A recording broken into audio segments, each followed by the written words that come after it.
기도하겠습니다. 하나님 아버지 감사합니다. 한 주간도 주의 은혜와 사랑으로 저희들을 지켜주심을 감사합니다. 매일의 삶 가운데 우리가 감사를 잃어버리지 않게 하시고 늘 주님과 동행하는 저희들의 삶이 되게 인도해 주옵소서. 살아계신 주님을 더 깊이 만나고 경험하고 우리에게 말씀하시는 그 말씀에 순종하며 하나님의 크신 영광을 위해서 살아가는 우리 모두가 되게 도와주옵소서. 이 시간도 생명의 말씀을 우리에게 들려주시길 원합니다. 하나님의 말씀은 살았고 운동력이 있다고 하셨는데 그 말씀으로 우리의 심령과 마음을 쪼개고 우리의 마음을 새롭게 하여 주셔서 하나님이 기뻐하시는 아름답고 복된 삶을 살아가는 우리 모두가 되게 도와주시옵소서. 이 시간도 들려지는 은혜를 허락하여 주시길 원하옵고 감사하며 예수님의 이름으로 기도합니다. 아멘. 하나님 말씀 갈라디아서 5장 13절에서 16절 말씀 같이 보겠습니다.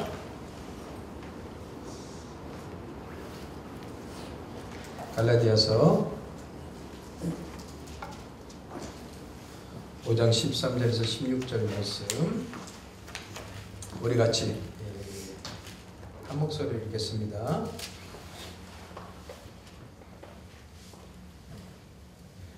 시작. 형제들아 너희가 자유를 위하여 부르심을 입었으나 그러나 그 자유로 육체의 기회를 삼지 말고 오직 사랑으로 서로 종노릇하라. 온 율법은 내 이웃을 사랑하기를 내 자신같이 하라 하신 한 말씀에서 이루어졌나니 만일 서로 물고 먹으면 피차 멸망할까 조심하라. 내가 이르노니 너희는 성령을 따라 행하라. 그리하면 육체의 욕심을 이루지 아니하리라.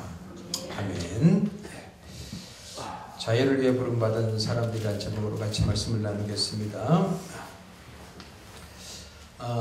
여러분들 쇼생크의 탈출이라는 영화를 보셨습니까? 쇼생크의 탈출은 프랭크 다라본트라는 감독이 이 영화를 만들었는데 팀 로빈슨 그 다음에 모건 프리먼이 이렇게 주연으로 이렇게 배우로서 영화를 만든 작품이죠. 근데 이 쇼생크는 여러분들 이집트의 왕 세송크 1세라고 있습니다. 이집트 22왕조의 창건자인데 이 사람이 이름을 딴 거예요. 쇼생크라고 해서. 근데 여러분들 열왕기상에 우리나라 번역으로는 시삭으로 되어 있습니다. 시삭. 그래서 이러므로 솔로몬이 여로보암을 죽이려 하매 여로보암이 일어나 애굽으로 도망하여 애굽 왕 시삭에 이르러. 이 세송크 왕이 르호보암 왕 때 솔로몬의 아들이었던 르호보암 왕 때 침략했던 왕이었어요. 근데 그 르호보암의 그 장군이 여로보암이죠. 이 여로보암이 이 시삭에게 도망가서 르호보암이 죽을 때까지 거기에서 머물렀던 그 왕이 바로 이집트 왕이 바로 시삭 세송크 1세입니다. 이 감독이 크리스찬인지는 모르겠습니다. 아무튼 애굽을 상징하는 이 쇼생크라는 이름을 따와서 거기서 탈출. 근데 원작의 이름을 보면 The Shawshank Redemption. 이 리뎀션은 구원이란 뜻입니다. 구원.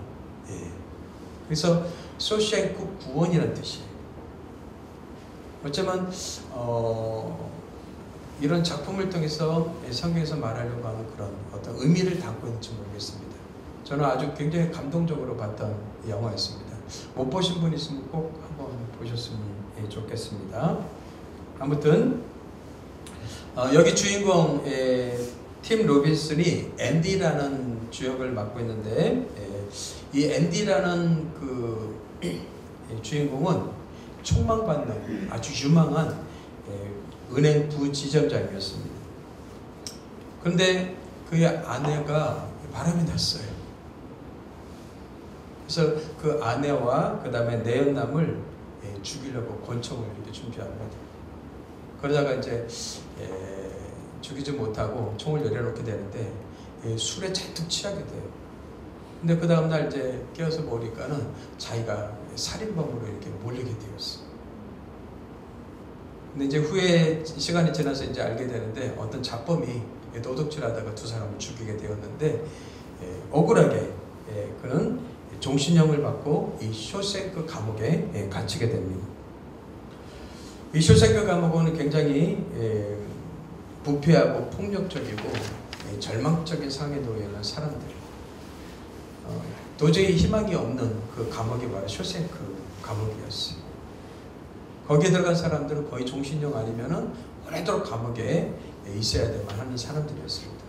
그러다 보니까는 그들의 삶은 거의 그냥 폭력이 난무하고 그리고 그들에게는 자유와 희망이 없는 그런 삶을 살아갈 수밖에 없었습니다. 앤디도 억울하게 감옥에 갇혀서 이 희망 없는 삶을 살아야 돼요. 그래서 그 폭력자들에 의해서 그냥 성폭행까지 당하면서 굉장히 힘든 시간을 보내게 됩니다. 근데 우연히 교도관들이 세금 문제 때문에 서로 막 푸념을 놓고 있을 때 앤디가 그것을 듣게 됩니다. 아무래도 은행의 부지점장이니까는 이런 세금과 이런 관련 문제에 대해서 굉장히 잘 알고 있을 거 아니에요. 그래서 그들에게 그 세금 신고와 문제들을 이렇게 해결해 주게 돼요. 그랬더니 다른 교도관들도 나도 해달라고 해서 도와주게 됩니다. 결국 교도소장까지 도움을 주게 돼요. 그리고 더 나아가서 이 교도소장의 자금까지도 관리하게 돼요. 굉장히 많은 비리가 있었는데 그 자금까지도 관리하게 돼요. 그러면서 신임을 얻고 이 앤디라는 주인공은요, 자기만 이렇게 편하게 지내는 게 아니라 교도 생활을 하고 있는 짐승같이 살아가는 그 사람들을 위해서 맥주를 이렇게 제공도 해주고, 그리고 그들에게 도서관도 만들어주고, 또 직업훈련도 이렇게 시켜주면서 그들에게 소망을 이렇게 불어넣어주게 되죠.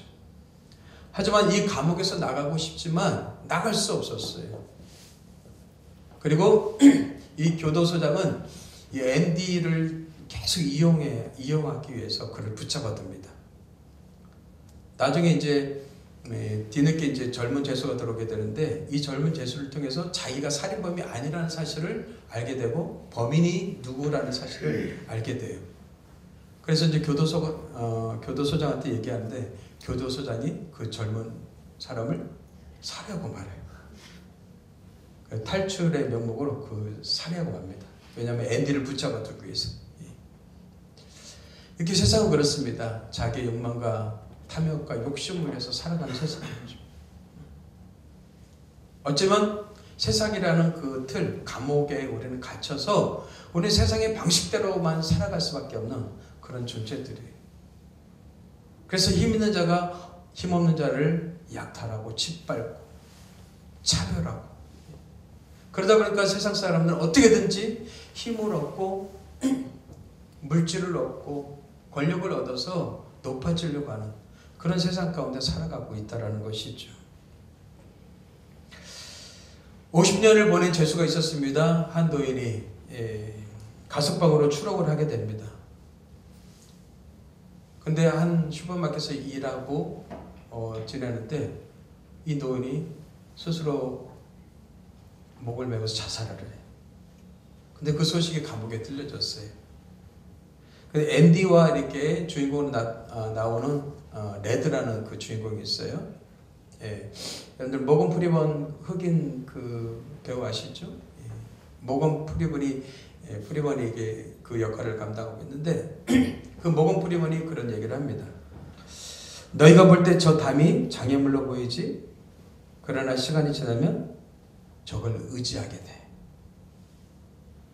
감옥의 담장이 장애물처럼 보이지만 시간이 지나면 어떻게 해요?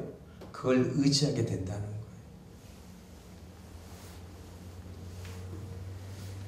사람들은 그 말이 무슨 뜻인지 몰랐어요. 그래요. 이 세상을 살아갈 때 우리도 어쩌면 그럴지도 모르겠습니다. 어떤 우리에게 주어진 환경과 상황과 모든 것들이 담벼락처럼 느껴질 때가 있어요. 근데 우리도 모르게 그것을 의지하면서 그 가운데 우리 살아가게 되는 것이죠.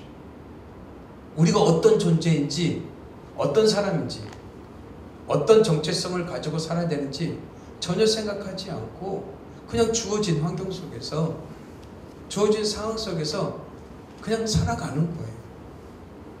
세상 사람들과 똑같이 그렇게 살아가는 것이죠. 근데 이 레드라는 이 모건 프리먼이 그분도 솔생크 감옥에서 40년 있었는데 이분도 이제 가석방을 받게 되고 추록하게 되고, 근데 똑같이 전에 추록했던 그 노인처럼 슈퍼마켓에서 일을 하게 됩니다. 그래서 물건을 봉투에 담아주는 일을 하게 돼요. 근데 갑자기 매니저한테 손을 들어요. 그래서 얘기를 합니다. 화장실 좀 다녀와도 되겠습니까? 그랬더니 매니저가 레드에게 얘기해요. 화장실 가는데 허락받고 갈 필요가 없습니다. 그러면서 그 얘기를 듣고 레드는 그냥 혼란에 빠지게 되는 거예요. 그러면서 이제 속으로 얘기합니다. 나는 두렵단 말이야. 나는 평생 허락을 받고 살았어. 허락을 받지 않으면 소변이 한 방울도 나오지 않아. 나는 여기가 무서워. 난 다시 쇼생크로 돌아가고 싶어. 처음에는 그 감옥이 싫었지만 거기에 살다 보니까 익숙해지고 거기에 이제 빠져버리게 된 거예요. 그에게 주어진 자유라는 그 시간들을 스스로 어떻게 선택하고 관리를 해야 될지 모르는 거예요. 감옥은 편합니다. 그냥 지시한 대로 살면 되는 거예요. 스스로 선택할 고민이 없습니다. 생각할 필요가 없어요. 그냥 주어진 대로 시키면 일하고 하라는 대로 하는 것이 감옥이에요. 어쩌면 우리도 이 세상 가운데서요 그러한 삶을 살지 모르겠습니다. 주어진 그 상황 속에서 내가 걸어야 될 길을 그냥 걸어가는, 내가 왜 이것을 해야 되지? 무엇을 위해서 해야 되지? 어떻게 살아야 되지? 이런 고민과 생각 없이 주어진 상황 속에서 그냥 살아가는 그런 존재인지 모르겠습니다. 이 레드에게는 자유가 참 무서웠습니다. 스스로 선택하고 결정을 해야 되기 때문에 그래요. 자기가 누구인가를 물어야 되고요. 어떻게 살아야 될지 물어야 되고요. 그리고 자기가 그 선택한 것에 대해서 책임을 져야 되기 때문에 그렇습니다. 근데 사람들은요 그렇게 살지 않는단 말이죠. 그냥 주어진 대로, 상황대로. 지금 남들이 그렇게 가니까 나도 그렇게 가는 것이 마치 인생인 것처럼 살아가고 있다는 것이죠. 근데 주님께서는 우리에게 이렇게 말씀하십니다. 진리를 알지니 진리가 너희를 자유롭게 하리라. 나는 너희가 진리를 알았으면 좋겠다. 그리고 그 진리가 너희를 자유롭게 할 거야. 그렇다면 여러분들 자유롭게 한다는 것은 결국 우리는 어딘가에 묶여 있다는 거예요. 그래서 사람들은 무엇에 묶여 있습니까? 요한복음 8장 30절에 이렇게 얘기하고 있습니다. 같이 읽어보겠습니다. 시작. 예수께서 대답하시되 진실로 진실로 너에게 이르노니 죄를 범하는 자마다 죄종이라. 우리 죄에 묶여 있다는 거예요. 그리고 죄에 묶여 있는 사람을 죄의 종이라고 합니다. 그래서 수많은 사람들이 죄의 종으로 살아가고 있는 거예요. 한 번씩은 그런 생각했을 겁니다. 내가 이렇게 살아서는 안 되는데. 난 좀 더 잘 살고 싶은데. 좀 더 멋지게 살고 싶은데. 왜 이렇게 안 되지? 어쩌면 문득문득 찾아오는 그 고민일지도 모르겠습니다. 크리스찬이라면 더 그러겠죠. 세상 사람들은 그런 생각조차도 어쩌면 안 할지도 모르겠어요. 근데 성경은 우리한테 얘기합니다. 죄를 범하는 자마다 죄의 종이다. 우리의 삶 가운데 끊임없이 반복되어지는 이건 하나님 기뻐하지 않으실 거야. 이거는 하나님 원치 않으시는 거야. 그런데 우리가 어쩔 수 없이 행하는 모든 것들, 우리가 죄의 종이라는 것이죠. 로마서에서 사도 바울이 이렇게 얘기합니다. 너희 자신을 종으로 내줘 누구에게 순종하든지 그 순종함을 받는 자의 종이 되는 줄을 너희가 알지 못하느냐. 혹은 죄의 종으로 사망에 이르고 그 묶여있는 죄의 종으로 우리는 결국 사망에 이르고 혹은 순종의 종으로 의에 이르느니라. 순종은 여기서 무엇에 대한 순종입니까? 하나님의 진리에 대한 순종이겠죠. 결국 죄를 선택할 것인가? 하나님의 말씀, 진리를 선택할 것인가?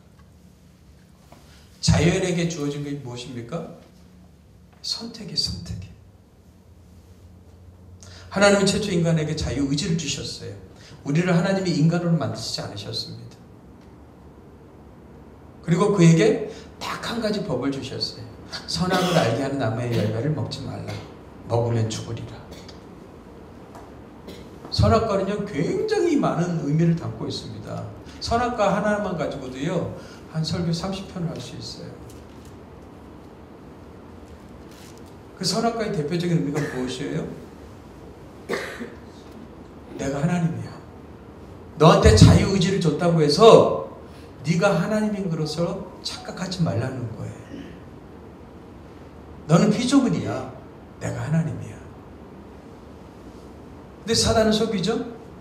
너가 이것을 먹으면 하나님같이 될 거야. 자유의지란 무엇입니까? 하나님을 배반하고 대적할 의지까지도 준 거예요. 하나님은 우리에게 선택을 맡겨주신 거예요. 하나님 우리한테 강요하지 않습니다. 넌 나 사랑해, 나를 경외해, 강요하지 않습니다. 사랑은 무엇입니까? 자기 의지를 가지고 드리는 게 사랑이에요. 그래서 하나님은요, 너무 인격적인 분이셔요. 지금 하나님은 한마디로 세상을 멸하실 수도 있어요. 제대 가운데 살아가는 우리들에게 하나님 심판하실 수도 있어요. 근데 하나님은요, 기다리시는 거예요. 우리가 인격적으로 깨닫고 돌아서고 하나님 앞에 인격적으로 사랑의 고백하길 원하시는 거예요. 강요된 사랑은 사랑이 아니죠. 누가 그것을 사랑이라고 하겠습니까? 하나님은요, 우리가 인격적으로 스스로 깨닫고 우리의 마음으로, 입으로 하나님 앞에 고백하며 나아가길 원하시는 거예요. 근데 우리는 이런 인격적인 하나님과의 관계를 맺기보다 늘 종속적인, 하나님 시킨 대로 할게요, 하라는 대로 할게요. 사실 어떻게 보면요, 우리가 선택하는 게 아니라 하나님 보시기 기뻐하시는 것을 선택하는 것이 아니라 하나님한테 그냥 내가 말씀하시면 그것을 따라가는 것만이 신앙인 것처럼 착각할 때가 있어요. 하면 축복, 안 하면 저주.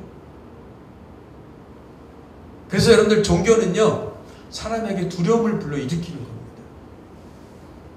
근데 우리의 기독교 신앙은요, 하나님과 인격적 관계를 맺는 거예요. 아무개야, 내가 너를 사랑해. 너가 인격적으로 나를 만났으면 좋겠어. 세상은 비인격적이고 강압적이고 때로는 우리를 힘과 능력으로 우리를 지배하려고 하지만 하나님은요, 우리를 그렇게 하지 않으셔. 너무나 인격적으로 우리에게 다가오신단 말이죠. 17절 보세요. 하나님께 감사하리로다. 너희가 본래 죄의 종이더니 너희에게 전하여 준 바 교훈의 본을 마음으로 순종하여 죄로부터 해방되어 의에게 종이 되었느니라. 이제는 더 이상 우리를 억압하고 우리를 하나님의 형상에서 어그러지게 만들고 나를 망가뜨리는 죄의 종이 아니라 이제는 하나님의 의의 종으로 살기 원하신다는 거예요. 그리스도인은 어떤 사람입니까? 이 죄된 종된 속박과 억압에서 자유케 된 사람을 우리는 그리스도인이라고 해요. 근데 우리의 억압과 속박에서 건져주신 분이 누구셔요? 예수 그리스도시죠. 당신의 희생과 당신의 피로 십자가의 죽음으로 우리를 건지셨단 말이에요. 그래서 갈라디아서 5장 1절에서 이렇게 얘기합니다. 같이 읽겠습니다. 시작. 그리스도께서 우리를 자유롭게 하려고 자유를 주셨으니 그러므로 굳건하게 서서 다시는 종의 멍에를 매지 마라. 굳건하게 서서 다시는 종의 먹이를 매지 말라. 다시는 종의 상태로 돌아가지 말라는 거예요. 근데 여러분들, 모건 프리먼처럼, 그 레드라는 사람처럼 다시 쇼생크로 돌아가고 싶은 거예요. 왜요? 우리에게 주어진 자유가 너무 어색하게 돼요. 왜 어색합니까? 자유는요, 권리만 있는 게 아닙니다. 자유에는 반드시 책임, 선택이 따르기 때문에 그래요. 하나님이 여러분들을 예수 그리스도의 피로 하나님의 자녀 백성으로 삼아 주셨습니다. 거룩한 주의 백성으로 자녀로 삼아 주셨습니다. 이 땅 가운데서 누구보다 멋지게 아름답게 하나님 백성으로 자녀로 살아가도록 우리를 불러주셨어요. 권리가 주어진 거예요. 하지만 그 권리에 걸맞는 우리의 선택이 필요하단 말이죠. 자유의지를 주셨기 때문에. 그 선택에는 뭐예요? 내가 선택한 것에 대한 책임이 따른다는 거예요.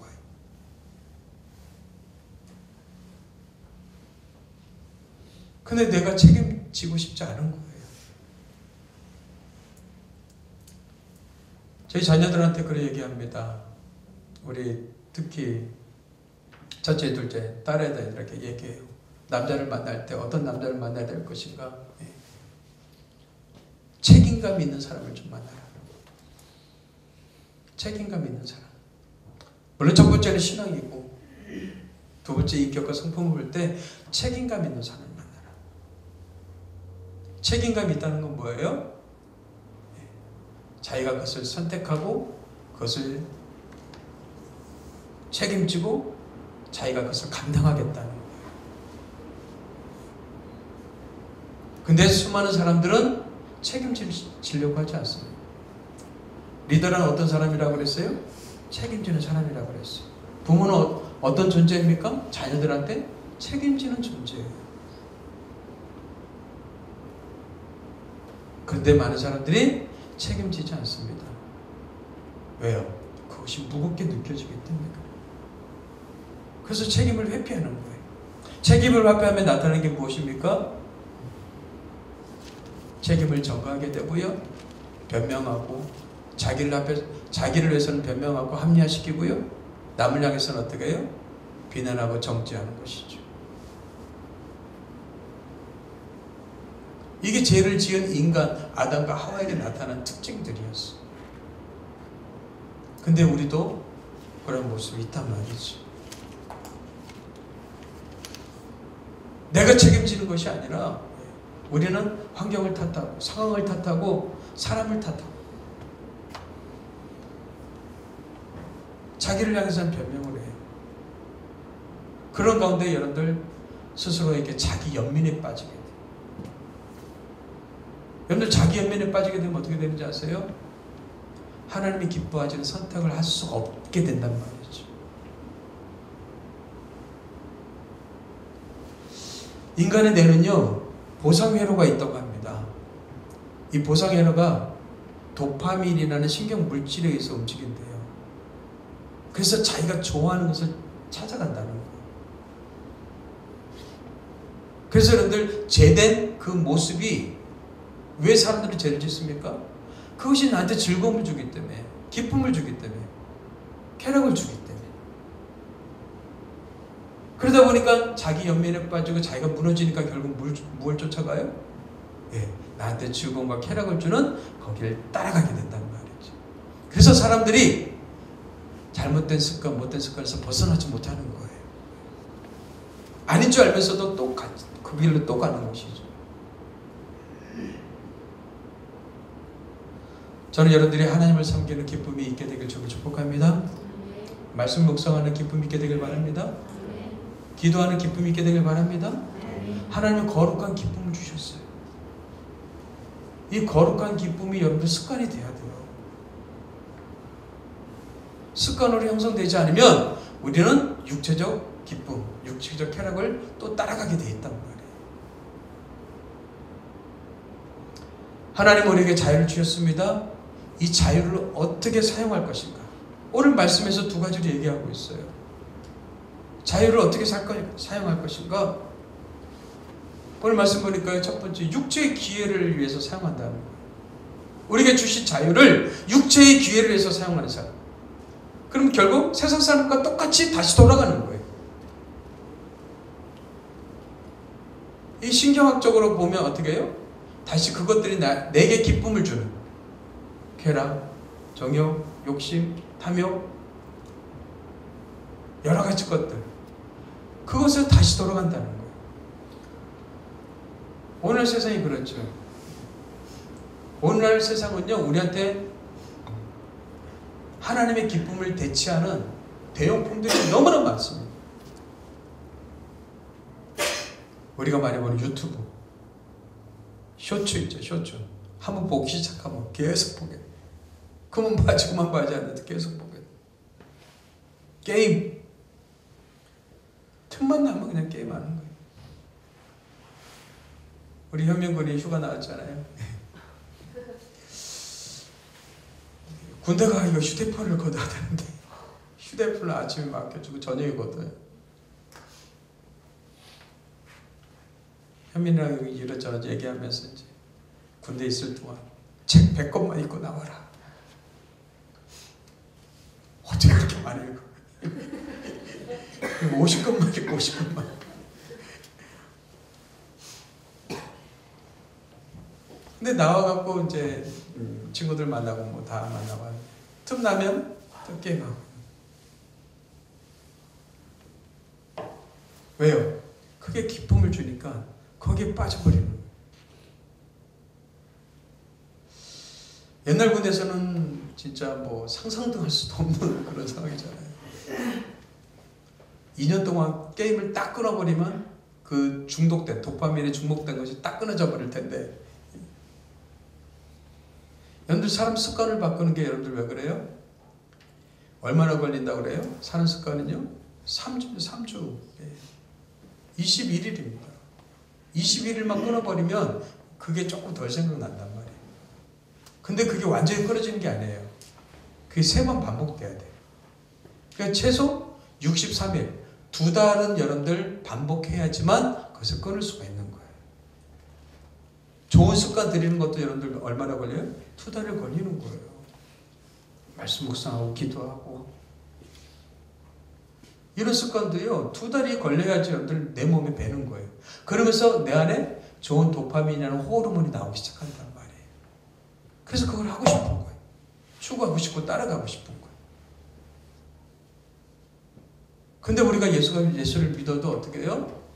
세상을 살아가다 보면 여러 가지 어렵고 힘든 일이 자꾸 생기니까 이 육체의 그런 도파민을 따라간단 말이죠.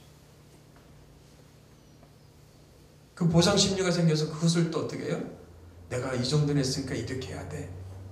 이런 생각을 가지면서 그것을 추구하게 된단 말이죠. 우리 육체를 가진 존재들이기 때문에 어쩔 수가 없어요. 근데 사람들이 그것이 반복하다 보니까 어떻게 돼요? 거기에 중독돼 버려요. 중독돼 버리면 이제 거기서 이제 스스로 벗어날 수 없게 되는 거예요. 쇼생크 감옥에 이제 완전히 갇혀버리게 되는 것이죠. 그럼 나를 구원할 사람은 내가 아니에요. 나 스스로 구원할 수 없단 말이죠. 누군가 나를 구원해 줘야 된단 말이에요. 우리 스스로 구원할 수 없는 우리 존재들을 하나님 우리를 구원해 주셨습니다. 그런데 우리가 신앙생활하면서 은혜의 감동을 잃어버리고 하나님의 은혜를 상실하면 결국 다시 또 육체의 기회로 돌아가게 된단 말이죠.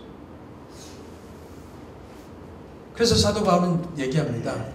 너희들 그 자유로 육체의 기회를 삼지 말고 너에게 주신 그 자유를 육체의 기회로 삼지 말라. 그리고 어떻게 해요? 오히려 사랑으로 다른 사람을 섬기는 기회로 삼으라.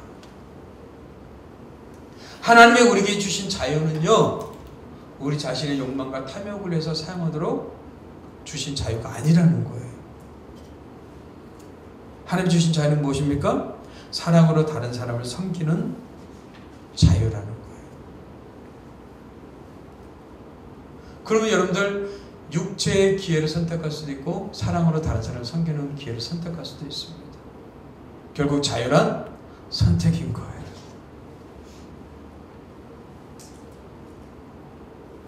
자유의지를 다시 주신 거예요, 우리한테.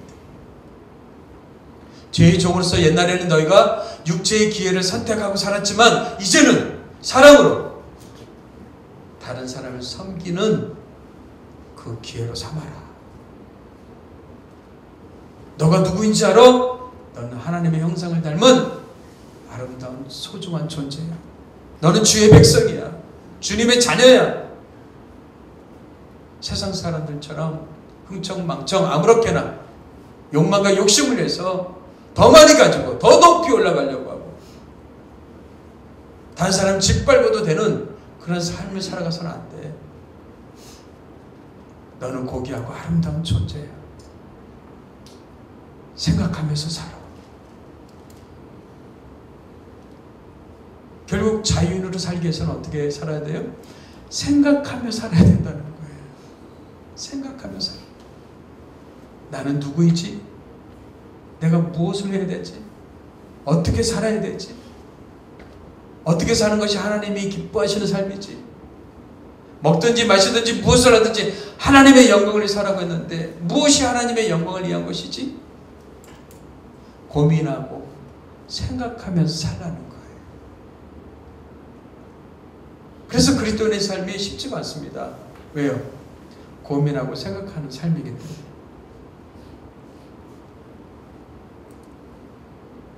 근데 세상 사람들은 고민하고 생각하지 않아요.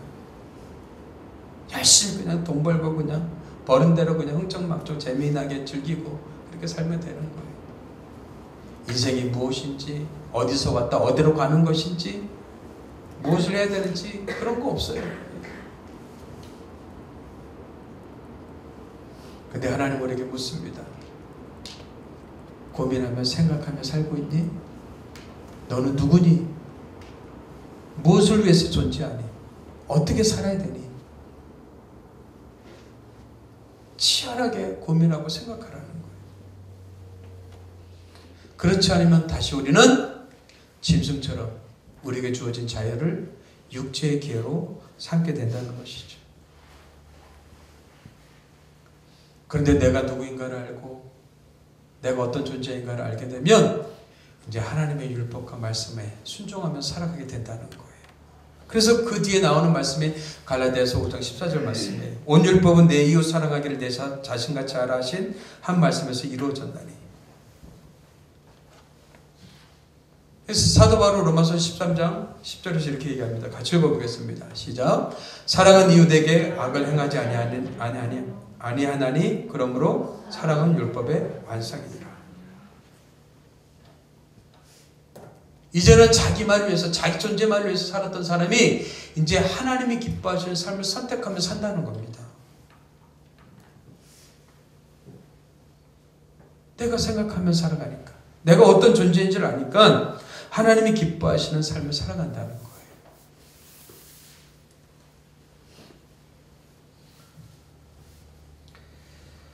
그래서 그들에게는요, 절제된 삶이 있습니다. 그리고 사랑의 섬김이 있어요. 그리고 하나님의 율법의 순종으로 나타나게 되어 있어요. 그래서 참된 자유인은 어떤 사람입니까? 자기를 절제하며 사는 사람들이에요. 자유는요, 방종이 아닙니다. 아무렇게 사는 게 자유가 아닙니다. 자유는요, 내가 하나님 안에서 하나님을 선택하는 거예요.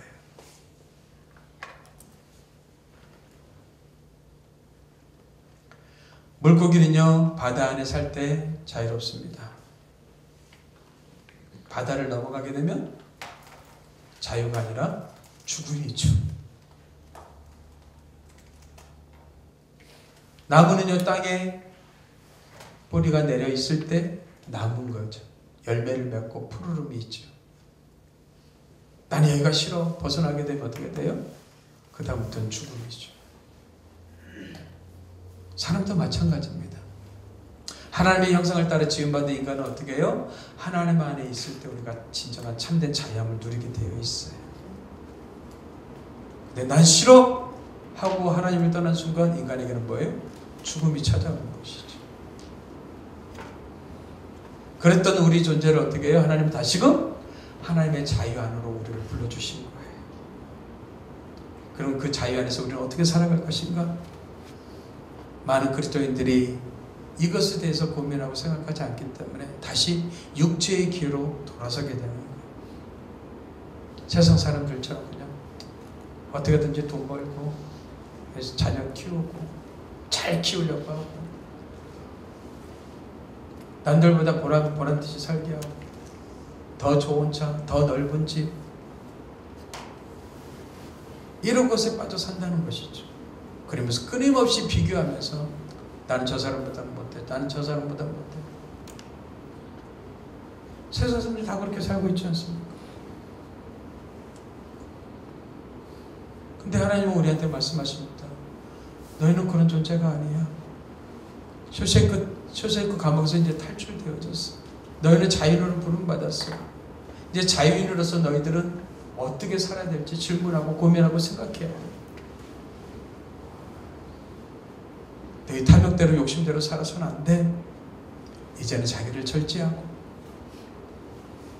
하나님의 거룩한 백성답게 자녀답게 이제 사랑의 섬김을 통해서 하나님의 말씀에 순종함을 통해서 참된 자유를 누려야 돼. 근데요, 저런 삶이 마이너의 삶인 줄 알았더니 아닌 거예요. 그 삶 속에 기쁨이 있고 행복이 있고 참된 자유함이 있었단 말이죠. 우리가 저렇게 살기로 선택하는 순간 우리 가운데 누가 역사하십니까? 우리가 사랑을 선택하고 자유를 선택하면 성령님이 역사하시기 시작하는 거예요. 성령님이 역사하신다는 건 뭐예요? 하나님을 경험하게 되는 거예요. 하나님의 살아계심을 경험하고 체험하고 맛보고 누리게 된다는 거예요. 그래서 사도 바울은 그 해결책으로 다음 구절 이렇게 말씀하고 있죠. 같이 읽어보겠습니다. 시작. 너희는 성령을 따라 행하라. 그리하면 육체의 욕심을 이루지 아니하리라. 육체의 소욕은 성령을 거스르고 성령은 육체를 거스르나니 이 둘이 서로 대적함으로 너희가 원하는 것을 하지 못하게 하려 합니다. 성령과 육체는 도저히 화합할 수 없다는 거예요. 육체는 끊임없이 성령을 이기려고 하고요. 성령은 육체를 지배해서 하나님의 사람을 살도록 우리를 이끄신다는 겁니다. 하나님 우리에게 주신 자유를 가지고 선택하길 원하십니다. 육체의 기회를 선택할 것인가? 아니면 사랑으로 다른 사람을 섬기는 참된 기회를 선택할 것인가? 근데 끊임없이 우리의 마음은 어때요? 자기 육체의 기회에서 자기를 위해서 자신을 위해서 선택하도록 우리를 이끌어간다는 거예요. 그러나 하나님은 우리가 사랑으로 선택하길 원하십니다. 그래서 여러분들 사랑은 선택입니다. 그래서 하나님은 원수를 사랑하라고 하시고 왜요? 여러분들 원수를 좋아할 수 없습니다. 어떻게 좋아해요? 그렇죠? 그래서 성경은 원수를 사랑하라고 그랬어요. 왜요? 사랑은 선택이기 때문에 그렇습니다. 선택하는 거예요. 근데 내가 선택하는 순간 하나님은 그 가운데 사랑할 수 있는 마음과 힘과 능력을 부어주신단 말이에요. 그게 우리에게 주어진 자유의지예요. 아무게 힘들지, 어렵지, 피곤하지, 그럼에도 불구하고 너는 하나님의 사람이야. 하나님의 사람답게 너가 이것을 선택했으면 좋겠어. 하나님 우리한테 이렇게 말씀하신단 말이에요. 그럴 때 우리의 마음속에는 그런 항변이 쏟아나올지도 모르겠습니다. 하나님, 왜 나만 손해봐야 됩니까? 나만 왜 희생해야 됩니까? 왜 나만 사랑해야 됩니까? 나 왜 이렇게 억울하게 살아야 됩니까? 나 왜 이렇게 힘들게 살아야 됩니까? 우리 이렇게 항변할지도 모르겠습니다.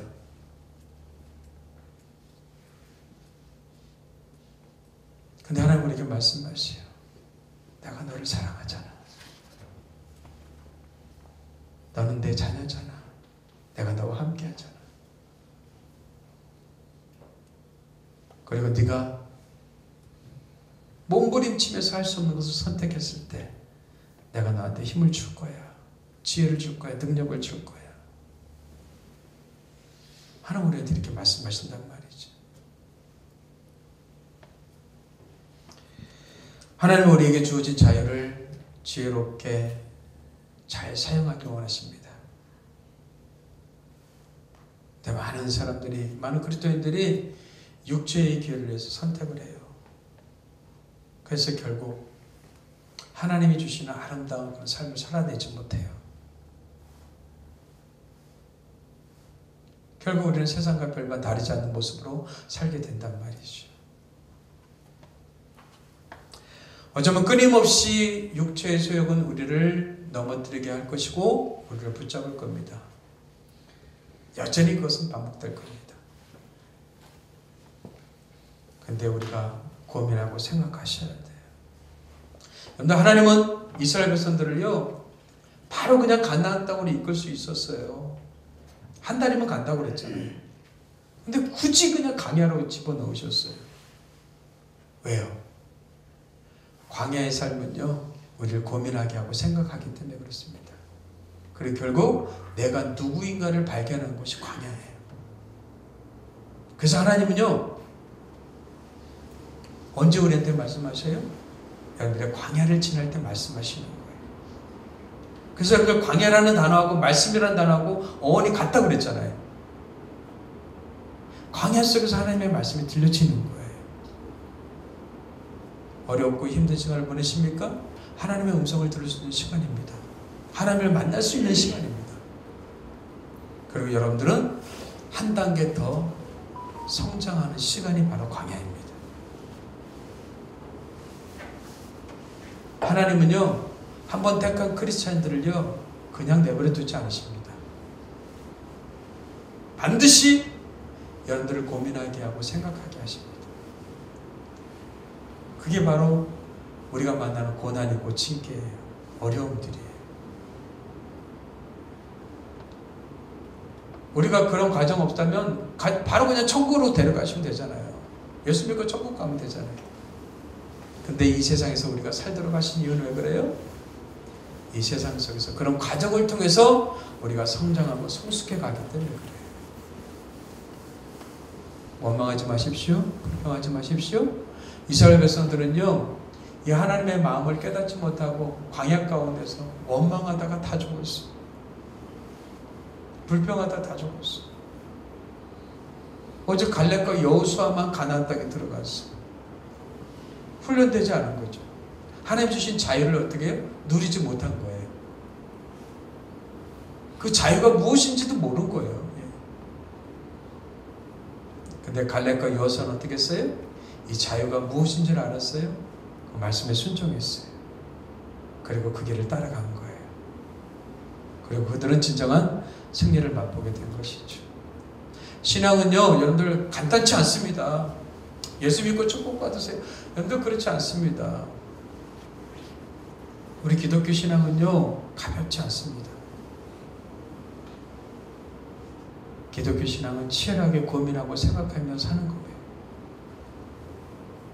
그리고 결국 하나님이 옳습니다. 당신의 말씀이 옳습니다. 하나님의 진리가 옳습니다. 우리가 고백하고 주님 앞에 반응하는 거예요. 그리고 그제서야 우리는 하나님 앞에서 제가 당신을 사랑합니다. 인격적인 고백이 나오게 되는 거예요. 그냥 우리가 말하는 하나님 당신 사랑합니다. 이게 아니라 정말 그 중심에서 흘러나오는 나에겐 하나님 당신밖에 없습니다. 당신 나의 전부입니다. 내가 당신을 사랑합니다.